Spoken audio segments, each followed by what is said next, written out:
কবিতাৰ শিৰোনাম সৰাপাতেও হ'ব বিচাৰে এটি কবিতা। কবি ধৰ্মেন্দ্ৰ খাকলাৰী, পাঠ ৰূপালী বসুমতাৰী।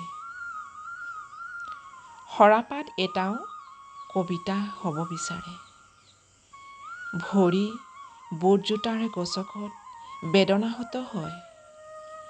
আঘাতপ্ৰাপ্ত সৰাপাতৰ আৰ্তনাদত কোনোবা মানুহ নামৰ হৃদয়খনৰ চকুমেল খাবনে তাত?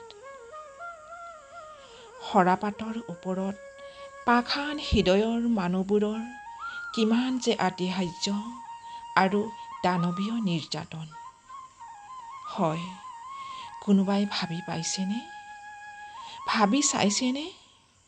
সৰাপাত এটাও দেখোন স্বাধীনতা বিচাৰে। সৰাপাতেও বিচাৰে পবিত্ৰতা। সৰাপাতেও বিচাৰে সৌন্দৰ্যতা। সৰাপাতেও হ'ব বিচাৰে এটি কবিতা। নিৰ্জনতাত পৰি থকা এটা সৰাপাতত পুহমহীয়া জাৰৰ দিনত ঘন কুঁৱলীৰ নিয়ৰৰ টোপাল পৰক।